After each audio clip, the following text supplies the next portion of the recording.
La chronique bourse, la quotidienne Zone Bourse, Anthony Bondin. Bonjour, bienvenue dans ce dernier point de marché Zone Bourse de la semaine. Je l'espère sans bruit de fond de machine à café ou de collègues qui claquent des portes comme hier.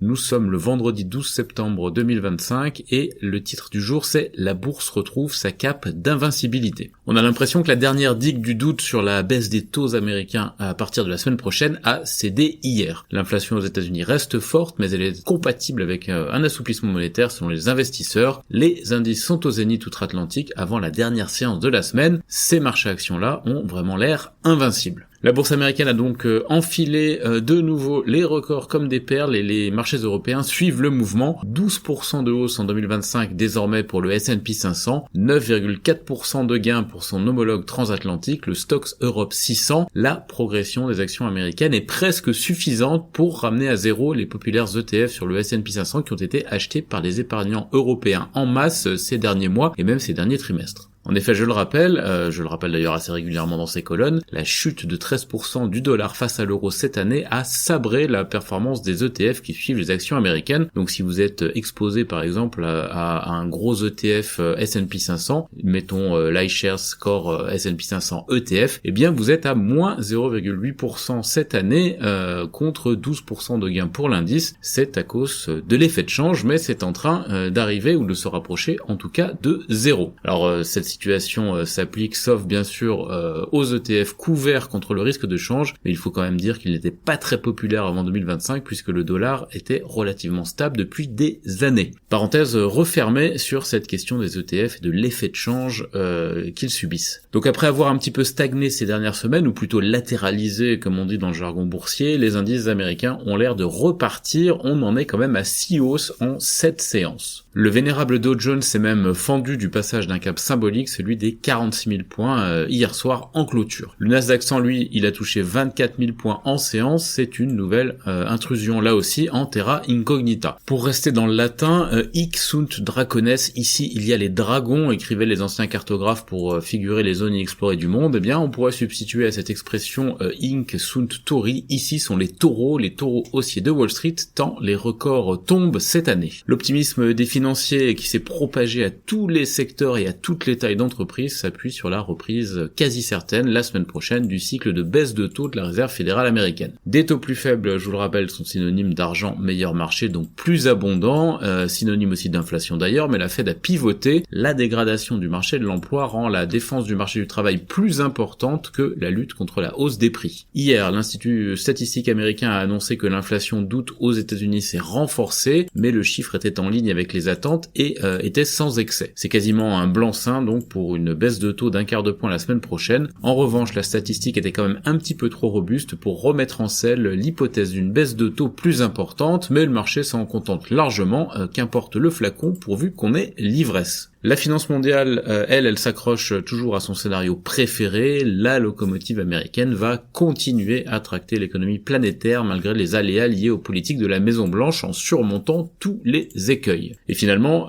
dans ce cadre-là, les petites histoires ne sont pas si importantes quand elles embrassent la grande histoire. Cet optimisme de fond était une fois de plus visible lors de la dernière saison des publications trimestrielles d'entreprises qui a couru grosso modo de la mi-juillet à la fin août. En théorie, je vous rappelle que les résultats financiers sont censés être le socle de la valorisation boursière. C'est de là qu'on extrait les bénéfices par action, les multiples, les modèles, mais en pratique, disons que ce socle est devenu assez élastique. En effet, un bon trimestre ne garantit pas tout et un mauvais non plus d'ailleurs. Les comptes publiés ne décrivent plus vraiment une entreprise, ils mettent à jour l'état de la croyance collective à son sujet. Autrement dit, peu importe ce que vous êtes, dites-nous ce que vous pourriez devenir. C'est un moyen assez commode et efficace pour expliquer des valorisations records actuelles aux États-Unis. Ça fonctionne très bien actuellement. Dans le reste de l'actu, l'or a battu hier son vieux record de 1980 ajusté de l'inflation. La Cour suprême du Brésil a condamné Jair Bolsonaro à 27 ans et 3 mois de prison pour avoir fomenté un coup d'État après sa défaite en 2022. Du côté de la France et dans une actualité un petit peu moins lourde, Euronext va remplacer Téléperformance au sein du CAC 40, que l'opérateur boursier administre d'ailleurs lui-même, on n'est jamais mieux servi que par soi-même. Enfin, la dernière statistique de poids de la semaine aux États-Unis porte sur la confiance des consommateurs, elle sera dévoilée à 16h par l'Université du Michigan. Côté Asie-Pacifique ce matin, la fin de semaine est radieuse, les hausses indicielles s'étalent de 0,3% en Inde à 1,5% à Hong Kong, l'Australie et Taïwan sont à plus 0,7%, la Corée du Sud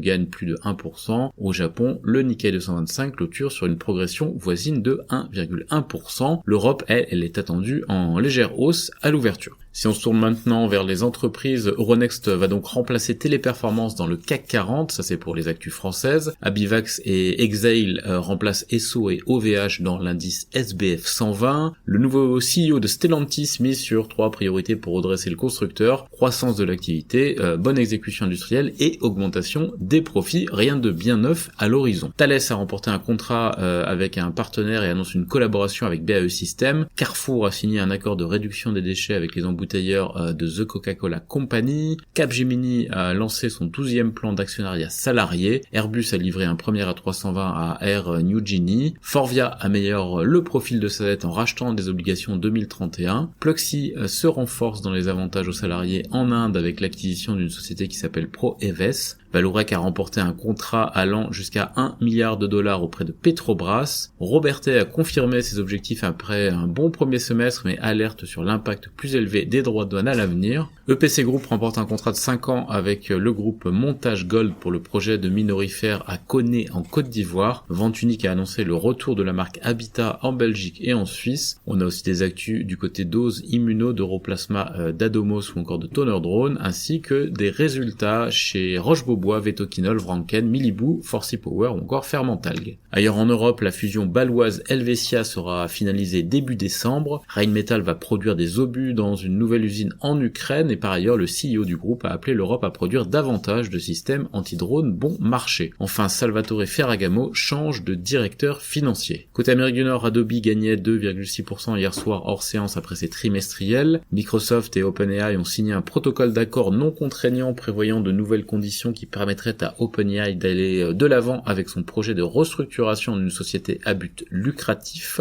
Paramount Skydance prépare une offre soutenue par Ellison pour Warner Bros selon le Wall Street Journal. OpenAI et Nvidia prévoient eux de soutenir des investissements de plusieurs milliards de dollars dans des centres de données britanniques selon Bloomberg. Boeing a annoncé être en retard dans la certification de son programme 777X. Baker Hughes obtient une commande importante pour l'extension de Rio Grande LNG. Super Microcomputer commence à livrer en volume les systèmes Nvidia Blackwell Ultra et les solutions prêtes à l'emploi pour les centres de données. Et les sociétés minières Franco-Nevada et Lundin Gold ont aussi des actualités au Canada aujourd'hui. Ailleurs dans le monde, les actions d'Alibaba flambent après que l'entreprise a lancé une série de mesures qui sont destinées à consolider sa place dans le boom de l'IA en Chine. Le groupe brésilien Vale reçoit une licence d'exploitation pour un projet clé de minerai de fer au Brésil. SK Hynix en Corée bondit de 7% en bourse à la suite de la mise au point d'une nouvelle puce de mémoire IA haute performance. Infosys a annoncé un rachat d'actions de 2 milliards de dollars. Qantas ouvre les réservations pour ses premiers Airbus A321 XLR et Toyota rappelle près de 600 000 véhicules Toyota et Lexus aux États-Unis en raison d'un défaut d'affichage du tableau de bord. C'est terminé pour ce point de marché de vendredi. Je vous souhaite à toutes et à tous une excellente journée.